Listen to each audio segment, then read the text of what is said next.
दोस्तों फिर से मैथ 2.0 के चैनल में आप सभी लोगों का स्वागत है। आज आप के गुणनफल में हम 3.b का कुछ क्वेश्चन बताए थे, जिससे कि पहला बता दिए थे गुणनफल क्या होता है। अब इसके बाद 2 से आगे क्वेश्चन बताएंगे किस प्रकार से क्वेश्चन को लगाएंगे। तो सबसे पहले दूसरा क्वेश्चन इस प्रकार से दिया है, यदि a बराबर एक आव्यूह दिया है और एक b बराबर दिया है, तो ए बी और बी ए ज्ञात कीजिए, ये कहा गया है क्वेश्चन। ए बी और बी ए ज्ञात कीजिए। सबसे पहले हम ए बी ज्ञात करते हैं। तो ए और बी यानी इनका गुणनफल कब होता है संभव, जब पहले ये आव्यूह के स्तंभों की संख्या अगले के पंक्तियों की संख्या के बराबर होती है तब। तो इसमें स्तंभों की संख्या 1 2 3 है ए में, और इसमें पंक्तियों की संख्या 1 2 3, यानी इनका गुणनफल संभव है। ठीक, तो सबसे पहले हम ए बी ज्ञात कर लेते हैं। तो ए बी इक्वल टू ए का मान 4 0 -3 1 2 0 एंड बी बराबर है हमारा 2 1 1 -2 और 3 और 4। ये हो गया इनका गुणनफल। बताया गया कि पहले क्या करते हैं कि जो पहले स्तंभ का पहला अवयव होता है उसका दोनों में गुणा कर देते हैं, पहले स्तंभ में पूरा में करते हैं। तो जब 4 और 1 होता है उसका गुणा 2 में कर देंगे, दोनों इस प्रकार से कर लेंगे। फिर लगाएंगे तुरंत प्लस। अब इसका गुणा दूसरे के स्तंभ, यानी दूसरे के अवयव का गुणा दूसरे के स्तंभ में पूरा। तो 0 गुणे 1 और 2 गुणे प्लस -3 का गुणा 3, यानी अब तीसरे का तीसरे स्तंभ हो गया इस प्रकार से। यानी कि पहले स्तंभ का सभी में गुणा हो गया। पहले स्तंभ का गुणा इसमें सब करके जोड़ा जाता है, और पहले अवयव का पहले में, दूसरे के अवयव का दूसरे के स्तंभ में, तीसरे के अवयव का तीसरे स्तंभ में गुणा किया जाता है इस प्रकार से। अगले का करते हैं। 4 और 1 है, इसका गुणा 1 के साथ, इसका सेम उसमें भी, यानी दूसरे की पंक्ति के साथ भी, और सॉरी दूसरे के स्तंभ के साथ भी यही क्वेश्चन, यही हल काम करेंगे। इसके बाद प्लस यहाँ तक हो गया। अब बात करते हैं दूसरा का। 0 2 है, इसका गुणा -2 के साथ, प्लस तीसरा का -3 का गुणा 4 के साथ, और 0 का गुणा अभी 4। अब इसको हल कर लेते हैं। हो गया 4 गुणा के 8 प्लस 0 1 0 काम खत्म, प्लस माइनस 3 तरीके से माइनस, या इसे लिख लेते हैं प्लस 0 माइनस 2 1 कम 2 प्लस 2 1 कम 2 प्लस 0 4 1 कम 4 माइनस 0 प्लस 0 4 3 12 माइनस 12 1 1 कम 1 प्लस 2 2 के 4 माइनस 4। अब यहाँ पे 0, हम इसको गुणा करके आराम से कर सकते हैं। इसके बाद क्या करेंगे, 8 -9 है, तो यानी कि -1 होगा, 2 2 4 हो जाएगा, 4 12 को हल करेंगे तो -8 होगा, इसको हल करेंगे तो -3। तो इस तरह से इसका मान निकल गया। किसका? ए बी का मान निकल गया। तो बस गुणनफल तभी संभव होता है जब पहले आव्यूह के स्तंभों की संख्या दूसरे आव्यूह के पंक्तियों की संख्या के बराबर होती है, तभी गुणनफल संभव है, नहीं तो असंभव है। तो अब बात करते हैं बी। क्वेश्चन में ए बी तो निकालिए, अब बात करते हैं बी ए की। तो सबसे पहले बी ए देखें संभव है कि नहीं। अब इसमें पंक्तियों की संख्या स्तंभों की संख्या के बराबर होनी चाहिए, यानी कि पहले का स्तंभ कट हुआ है, पहले में बी है 1 2 स्तंभ है, यानी पहले आव्यूह के स्तंभों की संख्या दूसरे आव्यूह के पंक्तियों की संख्या के बराबर होगी, तभी गुणनफल संभव है, नहीं तो नहीं। इसमें 2 स्तंभ है, ठीक याद। अब दूसरे के ए में चलते हैं, 2 पंक्ति 2 इसमें स्तंभ, गुणनफल संभव है। अब गुणनफल संभव है तो गुणा कर ही सकते हैं। तो बी के मान को पहले लिखेंगे 2 1 1 -2 3 और 4 गुणते में 4 0 -3 1 2 0। ठीक, ये बी। अब क्या करते हैं, गुणनफल कर लेते हैं। 4 का 2 में गुण करेंगे, 2 4 8। अब 4 का 1 में वैसे ही पहले स्तंभ का पहले अवयव का गुणा पहले स्तंभ में, दूसरे के अवयव का गुणा दूसरे के स्तंभ में करके जोड़ लेना है। तीसरा का अवयव रहेगा तो तीसरे के स्तंभ में गुणा करके जोड़ लेना है। इसी प्रकार से गुणनफल इसका होता है। तो अब यहाँ तक आ गया 3 गुणे 4 प्लस दूसरा का है 1 गुणे 1 -2 गुणते में 1 और 4 गुणते में 1, यानी पहले स्तंभ का गुणा दोनों में करके जोड़ दिए। अब आते हैं दूसरा का में, यानी 2 गुणे 0 1 गुणे 0 3 गुणे 0। पहले 0 का गुणा सब दूसरा का में है, 2 गुणा करके जोड़ लेंगे, 1 गुणे 2 -2 गुणे 2 4 गुणे अब इस स्तंभ का यानी कि तीसरे स्तंभ का गुणा दोनों में करना है। तो -3 का गुणा 2 में करेंगे तो 2 गुणे -3, 1 का गुणे -3, 3 गुणे -3 प्लस प्लस प्लस 1 गुणे 0 -2 गुणे 0 और 4 गुणे 0, यानी इस 0 का गुणा इन सब में करके जोड़ेंगे। अब इसको हल कर लेना है। तो 4 दूनी के 8 प्लस 1 एक कम 1, 4 एक कम 4, 2 एक कम 2 -2, 3 चौके 12 प्लस 4 एक कम 4 0 प्लस 2 एक कम 0 -2 गुना के 0 प्लस 4 गुना के 8 -6 प्लस 0, 3 एक कम 3 -3 प्लस 0, 3 तरीके 9 -9 प्लस, इस तरह से हो गया। बगल में इधर कर लेते हैं। अब 8 में 1 जोड़ेंगे तो 4 में से 2 घटेगा तो 12 4, ये सब क्या है 2 -4 8। अब 0 किसी में जोड़ेंगे तो किसी के साथ कोई परिवर्तन होगा नहीं, यानी कि BA बराबर इस प्रकार से आएगा। और एक चीज, जिससे कि अगर B की यहाँ पे सबसे पहले B की कोटि समझ लेते हैं। B की कोटि क्या दिया है, पंक्तियों की संख्या गुणे स्तंभों की संख्या, यानी 3 गुणे 1 2 3 पंक्ति 1 2 स्तंभ 2 और 1 तो है। A का स्तंभ, इसका क्या पंक्ति है 2 और स्तंभ क्या है 3। ठीक, ध्यान दो कि अगर स्तंभों की संख्या यहाँ पे जो है स्तंभों की संख्या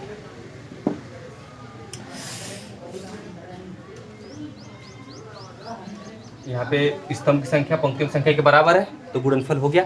लेकिन एक चीज है कि जो नया बनेगा, जो नया AB बनेगा वो क्या हो जाएगा, ये दोनों बराबर है तो 3/3, यानी कि तब 3/3 का भी बनेगा। इस प्रकार से इसकी कोटि भी निकाल सकते हैं। ये क्वेश्चन में 1 या 2 नंबर का पूछ देता है कि B बराबर इतनी कोटि और A बराबर इतनी है तो AB का या BA का कोटि क्या होगा। BA बराबर क्या कोटि होगा, तो BA का कोटि 3/3 होगा। और AB का क्या होगा, AB का यानी कि जिसे देखो अब ये इधर पंक्ति स्तंभों की संख्या इस पंक्ति की संख्या के बराबर हुई तो बचा क्या 2/2, इसकी कोटि क्या आ जाएगी 2/2। ये क्वेश्चन 1 या 2 नंबर का पूछता है, तो इस हिसाब से इस क्वेश्चन को हल करते हैं। अब बात करते हैं नेक्स्ट क्वेश्चन।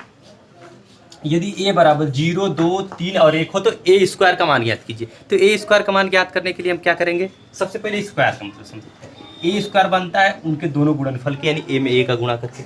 अगर AQ का पूछ दिया तो यानी A² गुणे A कर सकते हैं। ठीक, AQ A के पावर 4 का दिया तो यानी AQ गुणे, यानी हम कह सकते हैं तो 4 बार गुणा A, इसी प्रकार से लिख सकते हैं A गुणे A गुणे A, यहाँ पे A गुणे A गुणे A गुणे A। ठीक, तो अगर A² का तो दोनों का गुणा कर देंगे। AQ कहेगा तो हमें A² निकाल कर पहले यानी A में A का गुणा करके फिर उसका गुणा A में करना है। इसी प्रकार से A के पावर 4 करेगा तो A² मतलब A का गुणा एक बार करेंगे फिर A का गुणा करेंगे फिर दोनों का गुणा कर लेंगे तो निकल जाएगा। तो जिस प्रकार से हम इसको निकालना चाहेंगे उस प्रकार से हल हो सकता है। तो बात करते हैं A² का। तो A² का मतलब A गुणे A² का मतलब A × A का भी क्या मान है 0 2 3 1। अब दूसरे के A का मान क्या है 0 3 2 1। अब गुणनफल कर लेते हैं। गुणनफल करेंगे तो किस प्रकार से, यानी बताए ना पहले स्तंभ का दूसरे के अवयव के पहले स्तंभ के पहले अवयव का गुणा पहले स्तंभ में, पहले के पूरे स्तंभ में, और दूसरे के अवयव का दूसरे के स्तंभ में, अगर तीसरा का दिया तो तीसरे के स्तंभ में करके जोड़ लेना होता है। तो वैसे 0 का गुणा 0 के साथ करेंगे तो 0 गुणे 0 2 गुणे 0। इस प्रकार से अगर लिखेंगे तो गलत नहीं होगा। और हाँ, आसानी से अगर डायरेक्ट करना चाहते हैं तब भी हम आसानी से कर सकते हैं। प्लस प्लस, अब इसका गुणा इसके साथ करेंगे 3 गुणे 2, 1 गुणे नहीं पहले स्तंभ का गुणा दोनों में हो गया। अब दूसरे के स्तंभ का करते हैं यानी कि 0 गुणे 3, अब 2 गुणे 3 प्लस 3 गुणे 1, इस 3 का गुणा दोनों में फिर 1 का गुणा इन दोनों, 1 का गुणे 1। अब करके इनको हल कर लेना है। तो 0 में 0 का गुणा करेंगे तो 0 3 गुना के 6, 0 प्लस 2 1 कम 0 प्लस 3 1 कम 3 3 गुना के 6 प्लस 3 तो 6 2। अब यहाँ पे 3 और 7 यानी A² का मान इस प्रकार से होगा। अगर कहीं A के पावर 4 कर दिया तो ध्यान दो कि A के पावर 4 यानी इसी का इसी में फिर गुणा कर देंगे तो A² का है तो A² गुणे A² यानी A के पावर आराम से निकाल सकते हैं इसी से सारे क्वेश्चन। हाँ, कभी कभी ये तो 2/2 का दिया है, 2/3 3/2, जिस प्रकार से आप भी देगा उस प्रकार से इसका गुणनफल करेंगे। हाँ, गुणनफल ज्ञात करने के लिए बस ये याद करना होगा कि गुणा हम कैसे कर सकते हैं। तो गुणा करने के लिए बताया गया है कि स्तंभों की संख्या पंक्तियों की संख्या के बराबर होगी तभी गुणनफल संभव है, नहीं तो संभव तो होता है कि दूसर के स्तंभ के पहले अवयव का गुणा पहले स्तंभ के पूरे में, दूसर के अवयव का दूसर के स्तंभ में पूरे में, तीसरके का तीसरके में करके सबको जोड़ना होता। इसी प्रकार से हल होता है गुणनफल का। क्वेश्चन नंबर है जो कि अगला है, क्वेश्चन नंबर 4 दिया है। यदि ए बराबर cos theta sin theta minus sin theta और cos थीटा हो तो ए स्क्वायर बराबर दिखाइए, सिद्ध कीजिए कि cos 2 theta minus sin 2 theta और sin 2 थीटा और cos 2 थीटा ये उत्तर है। इसके बाद बात करते हैं हम इसके सॉल्यूशन की। तो ए स्क्वायर का मतलब ए गुणे A square equal to A into A.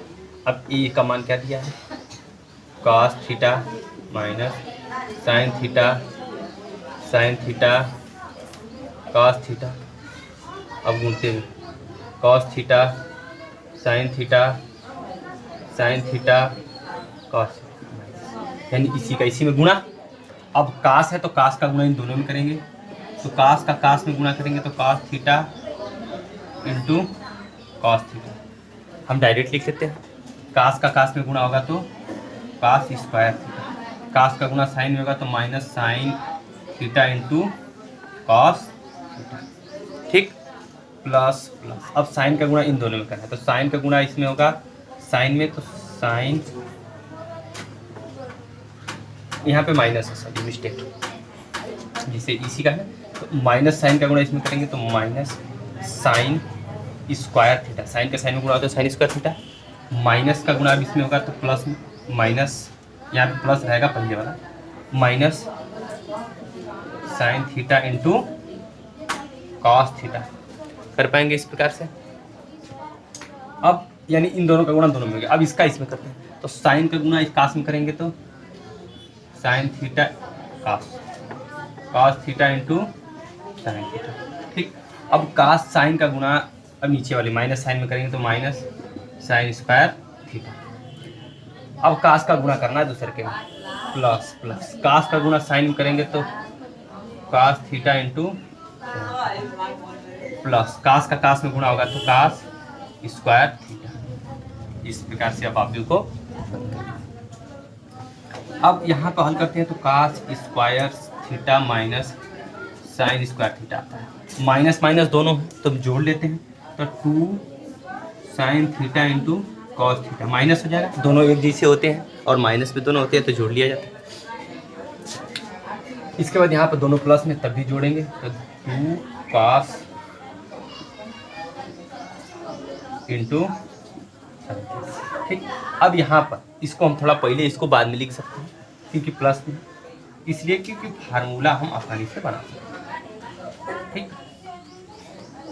अब बात करते हैं तो जो होता है cos square theta minus sin square theta, ये cos 2 थीटा का सूत्र होता है, cos 2 थीटा का सूत्र होता है। अब बात करते हैं जो अगला सूत्र होता है 2 sin theta into cos theta, वो sin 2 थीटा का सूत्र होता है। ये दोनों हमारे सूत्र हैं, इन्हीं का उपयोग करके ये कहा गया है कि अब देखो cos square theta sin square theta को हम cos 2 थीटा लिख सकते हैं तो cos 2 थीटा, इसको हम लिख सकते हैं माइनस है तो माइनस लगा लेंगे sin 2 थीटा, और इसका भी हो जाएगा sin 2 थीटा, इसका हो जाएगा cos 2 थीटा, जो कि यही ए स्क्वायर बराबर आया है। यानी ए स्क्वायर बराबर यही सिद्ध करना था तो हम ए स्क्वायर बराबर इसको सिद्ध कर दें। यानी कि बस ये हमें याद रखेंगे कि सूत्र क्या होगा किसका, तब cos 2 थीटा का बहुत सारे सूत्र होते हैं, साइन का यहाँ से बनाया जाता है, जिस प्रकार से हमें है उस प्रकार से इसका क्वेश्चन को हल कर लेते हैं। अब बात करते हैं अगले प्रकार से दिया है कि यदि ए बराबर दिया है 1 0 0 1, बी बराबर 1 0 0 1 और सी बराबर 1 0 0 माइनस 1 हो तो दर्शाइए कि या सिद्ध कीजिए कि ए स्क्वायर बराबर बी स्क्वायर बराबर सी स्क्वायर बराबर I2। बाकी इन सबका मतलब तो हम समझ रहे होंगे कि नहीं, ए गुणे बी गुणे बी सी गुणे सी, लेकिन I2 का मतलब ये होता है कि यानी आई का बताया है कि तत्सम काव्य, बेसिक में बताए होंगे कि तत्सम काव्य होता है यानी इकाई अवयव। तो I2 कहा गया यानी कि 2/2 का एक काव्य, मतलब 1 0 0 2/2 का, यानी I2 बराबर इसको I2 भी कहते हैं। और I3 का दिया तो यानी कि 1 0 0 0 1 0 001। दसवां का भी यानी इकाई अवयव यानी मुख्य विकर्ण, इसी वर्ग अवयव के मुख्य विकर्ण यदि एक होता है, सभी एक होते हैं, तो उस अवयव को हम कहते हैं तत्समक अवयव यानी I2 I3 इसका मतलब कोटि दर्शाता है। तो इसी प्रकार से इसको दिखाना है तीनों के, यानी इसका I2 का मान क्या होना चाहिए 1 0 0 1, इस प्रकार से यानी सबका मान यही आना चाहिए। तो देखो एक वही है, तो इसको हम बोलते हैं इकाई अवयव। इकाई यानी एक का वर्ग करेंगे तो वही रहेगा, तो यानी कि हम कह सकते हैं कि यानी सब एक बराबर होंगे, लेकिन हम ऐसे तो कहेंगे नहीं, इसलिए क्वेश्चन को हम सबसे पहले हल कर लेंगे। तो सबसे पहले हम a स्क्वायर का निकालेंगे, देखते हैं a स्क्वायर का मान क्या आता है। तो a स्क्वायर यानी a गुणे a square equal to a गुणे a। तो a का मान क्या है 1 0 0 1, तो 1 0 0 1 गुणा कर लेते हैं। तो जब गुणा करेंगे तो एक एक कम एक सुनाई सुनना, प्लस प्लस जीरो का जीरो में गुणा करेंगे तो जीरो, जीरो का गुणा एक में करेंगे तो जीरो। अब चलते हैं जीरो का गुणा जीरो में करेंगे तो जीरो जीरो जीरो जीरो, एक सुनाई सुनना, एक एक का एक, जोड़ लेते हैं तो 1 0 0 1, यानी a स्क्वायर का विमान आ गया, वही आया I2 के बराबर है। अब b स्क्वायर का ज्ञात कर लेते हैं, तो b स्क्वायर भी वही है, सीधी सीधी बात है वही है। तो b स्क्वायर भी यानी कि b स्क्वायर का भी मान ज्ञात करेंगे तो कहीं ना कहीं वही आएगा 1 0 0। हम इसका निकाल नहीं रहे हैं, बाकी यहाँ पे एकदम सेम उसी के जैसा है, यानी b करेंगे तब भी वही आएगा। अब c स्क्वायर का निकालते हैं, यानी b स्क्वायर और a स्क्वायर को तो आ गया। अब c स्क्वायर का थोड़ा सा देख लेते हैं, c स्क्वायर का c गुणे c का मान दिया है 1 0 0 -1, और इसका दिया है 1 0 0 -1, इसका भी रखेंगे 1 सुनाई, और मतलब एक एक कम एक सुनाई सुन, प्लस प्लस जीरो का गुणा करेंगे तो 0 + 0। अब देखो, अब क्या करते हैं हम, इसका गुणा दोनों में करके जोड़ लिए, अब इसका गुणा करते हैं। जीरो का गुणा करेंगे एक में एक सुनाई सुन, एक सुनाई सुन, अब -1 का गुणा इसमें करेंगे तो प्लस प्लस -1 सुनाई सुनना, -1 -1 प्लस 1 0 0 1, यानी c स्क्वायर का भी वही आ गया, a स्क्वायर का भी वही है और b स्क्वायर का भी है, यानी कि a स्क्वायर बराबर b स्क्वायर बराबर c स्क्वायर बराबर I2 के बराबर है, ये सिद्ध कैसे पता देखें। I2 का मान बताएं, I2 का मतलब होता है क्या, I2 का मतलब 2/2 का एक इकाई अवयव, 2/2 का एक इकाई अवयव। इकाई अवयव का मतलब होता है ऐसे वर्ग अवयव जिसके मुख्य विकर्ण एक हो, तो मुख्य विकर्ण एक यानी 1 0 0 1 यही आना चाहिए। तो देखें हैं हम a square b square c square तीनों का मान वही आया है, तो इस प्रकार से ये तीनों बराबर हैं। हम तीनों का इस तरह से मान निकालेंगे, a स्क्वायर का b स्क्वायर का c स्क्वायर का, फिर लास्ट में अगर बराबर हुए तो दिखाएंगे सिद्ध हुआ, नहीं हुआ तो सिद्ध नहीं, यानी कि ऐसा नहीं हो सकता। इस प्रकार से हम इसको लिखेंगे। अब अगले क्वेश्चन का ये दूसरा दिया है, 5वें का दूसरा है, इस प्रकार से यह होगा यदि a बराबर 1 दिया है, b बराबर दिया का अवयव, c बराबर तीनों अवयव दिए, तो कहा गया सिद्ध कीजिए कि, तो दर्शाइए कि a ब्रैकेट में b + c और ab और ac यानी ये सब दोनों क्या हो बराबर हो। कहने का मतलब ये कि पहले ab को जोड़िए और a के साथ, सॉरी bc को जोड़िए और a के साथ गुणा कीजिए, तो जो मान आएगा वो ab का गुणन और bc के गुणनफल के योग के बराबर आएगा। तो सबसे पहले हम b + c ज्ञात करेंगे, तो b + c यानी कि b और c को जोड़ना है। क्वेश्चन लंबा है तो आराम से समझते हैं इसको। 2 1 1 b का मान हो गया, c का मान प्लस -1 2 3, जोड़ने के लिए बताएं आप संगत अवयव जुड़ते हैं, तो 2 + -1 को हल करेंगे तो 1, 0 + 2 को करेंगे तो 2, 1 + 3 यानी कि 4, अब 1 + 1 यानी कि 2, ये b + c का निकल गया मान। अब एक ब्रैकेट में b + यानी कि अब इन दोनों का गुणा करना होगा, तो इसका मान ज्ञात करेंगे। तो a का मान क्या है 1 1 0 1, और b + c का है 1 2 4 2, 1 2 4। अब इसका गुणनफल लिख लेंगे करके, 1 1 कम 1 1 1 कम 1 प्लस प्लस 4 सुनाई 4 1 कम 4 हो गया। इस सिस्टम का गुणा दोनों हो गया। अब इसका 2 1 कम 2 2 1 कम 2 प्लस प्लस 2 का गुणा इसके 2 सुनाई 2 1 कम 2, जोड़ लेते हैं तो 1 5 2 और 4, 1 2 5 4, यानी कि इसका तो निकल गया, a ब्रैकेट में b + c का आराम से मान निकल गया। अब हमें ज्ञात करना है किसका किसका, ए बी का और ए सी का, उसके बाद जोड़ना है दोनों का। इसका मान तो आ गया, अब ज्ञात कर लेते हैं हम इसका मान, यानी कि ए बी का। सबसे पहले ए बी का मान ज्ञात कर लेते हैं। ए बी का ज्ञात कर लेते हैं तो लिखते हैं ए का मान, ए का मान 1 1 0 1। ठीक, इसके बाद आते हैं हम बी का मान लिख देते हैं। तो बी का दिया है 2 0 1 और 1, 2 0 1 और। तो हम ए बी का मान ज्ञात कर लेते हैं। तो क्या करेंगे, 2 1 कम 2, 2 1 कम 2, प्लस प्लस 1 सुनाई 1 1 कम 1। अब यानी कि पहले स्तंभ का गुणा हो गया, दूसरा क्या करते हैं, 0 का गुणा 1 में करेंगे तो 0 1 कम 0, 0 1 कम 0। अब प्लस 1 सुनाई 1 1 कम 1 कर लेंगे तो 2 3 0 1, यानी ए बी तो आ गया, ए बी आ गया। अब हम निकाल लेते हैं ए सी, यानी ए सी। ए का क्या है, वही है 1 0 1 1। सी का क्या दिया है, सी का दिया है हमारा -1 2 3 और 1। दोनों को गुणा कर लेते हैं। यहाँ पे थोड़ा सा शॉर्ट में कर लेते हैं इस चीज़ को, -1 1 कम -1 -1 1 कम -1, 3 सुनाई 3 1 कम 3। ठीक, अब 2 का गुणा कर लेते हैं, 2 1 कम 2, 2 1 कम 2, 1 सुनाई 1 1 कम 1। गुणनफल आसानी से बताया है, जैसे भी इसको गुणा करना चाहते हैं वैसे भी कर सकते हैं हम। इसको हल करेंगे तो -1 0 -1 और 3, सॉरी, इसको हल करेंगे तो 2 हो जाएगा। अब यहाँ पे हो जाएगा, सॉरी मिस्टेक, यानी कि 2 और 2 1 इस प्रकार से हो गया।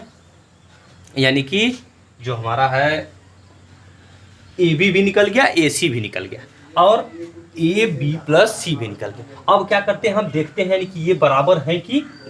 तो अब उसके लिए हम क्या करते हैं, पहले हम इसका मान और इसका मान लिख के, तो क्या करते हैं कि हम इसका मान इधर लिख लें, अब इन दोनों का मान अलग लिख लें। अब यानी कि जोड़ना है, तो जोड़ने के लिए हम क्या करते हैं, इसका इधर ही रहने देते हैं, इसका कुछ करना नहीं है, यानी किसी के साथ ना जोड़ना है ना हम बराबर बीच में लिखेंगे। अब 2 + 1 माइनस कॉल करेंगे तो 1, 0 में 2 जोड़ेंगे तो 2, 3 + 2 यानी कि 5, 1 + 3 यानी कि 4। यानी कि यही हमें दिखाना था कि दोनों बराबर हैं कि नहीं। तो हमें अलग अलग मान निकाल के इसके साथ रख लेना है, नहीं तो हम सबका एक साथ अलग अलग अगर पेज है तो लेकर साथ में कर सकते हैं। जिस प्रकार से भी करेंगे ये दोनों हमारे क्या आएंगे, बराबर आएंगे। और वीडियो अच्छा लगे तो लाइक सब्सक्राइब ज़रूर करें। और हाँ, अगर आप लोग ऑफलाइन कोचिंग करना चाहते हैं तो हम लोग का एक सेंटर है जो SGM एकेडमी के नाम से है, जहाँ जो इसका स्थान है SGM कॉन्वेंट स्कूल मजदहा पुल पे है।